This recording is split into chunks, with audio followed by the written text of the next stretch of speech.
Yang harus kita lakukan agar kita mendapatkan nilai yang mumtaz atau lulus Ramadan dengan predikat yang mumtaz adalah berpuasa karena iman. Ini jawaban pertama. Dan ini jawaban ini adalah jawaban Qur'ani, jamaah sekalian. Ini jawaban Qur'ani. Allah Subhanahu wa taala berfirman, "Ya ayyuhalladzina amanu kutiba alaikumusiyam." Wahai orang-orang beriman, kami wajibkan atas kalian untuk berpuasa. Jadi yang dipanggil oleh Allah itu adalah orang-orang yang beriman, bukan manusia secara umum.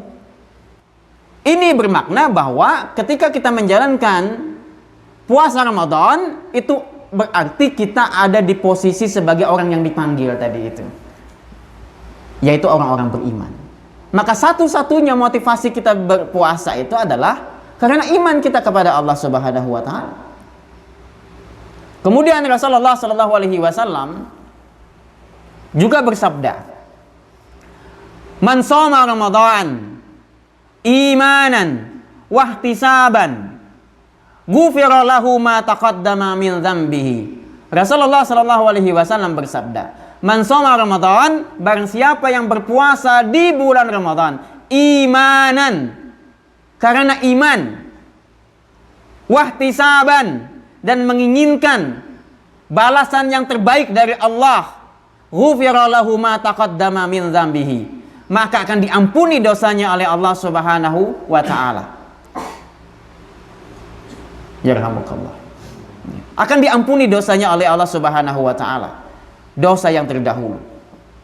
Apa maknanya berpuasa karena iman ini? Apakah memang ada orang yang berpuasa tapi bukan karena iman?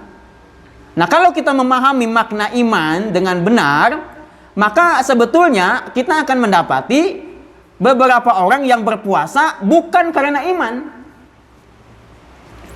Iman itu, ya, iman itu antonimnya adalah syirik. Iman itu sama dengan ikhlas. Iman itu sama dengan ikhlas. Ini penting untuk dicatat. Iman sama dengan ikhlas. Ikhlas karena Allah Subhanahu wa taala. Jadi di antara makna iman itu adalah ikhlas. Atau konsekuensi iman itu adalah kita beribadah kepada Allah Subhanahu wa taala dengan cara mentauhidkan Allah dalam ibadah tersebut. Nah, itu sama dengan ikhlas tadi.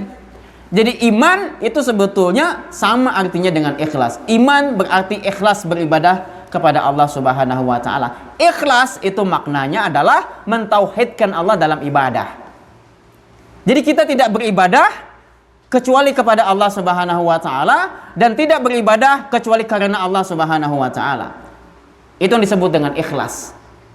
Nah, lawannya adalah syirik. Orang yang beribadah karena selain Allah, atau orang yang beribadah untuk selain Allah Subhanahu wa taala. Itu lawannya dari ikhlas tadi, syirik itu. Ya. Nah, kalau kita mempelajari tentang syirik, maka kita akan mengetahui bahwa ternyata syirik itu dibagi dua.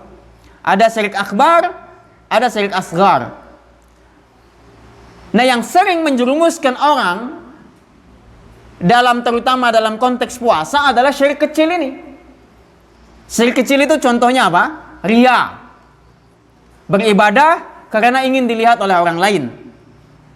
Maka kalau kita berpuasa, kemudian kita menginginkan supaya orang lain melihat puasa kita, ketika kita sahur, kita foto, kita jadikan kemudian status di WhatsApp, kita upload di media sosial, kita kasih caption, "Alhamdulillah hari ini bisa sahur." Nanti begitu menjelang berbuka puasa, kita foto lagi, makanan kita foto, suasana berbuka puasa kita foto dengan niat, nah ini penting, dengan niat agar dilihat oleh orang lain, maka ini adalah riya. Dan riya itu adalah syirik kecil. Artinya dia beribadah kepada Allah Subhanahu wa taala tidak ikhlas, ditumpangi oleh perbuatan syirik, meskipun syiriknya syirik kecil.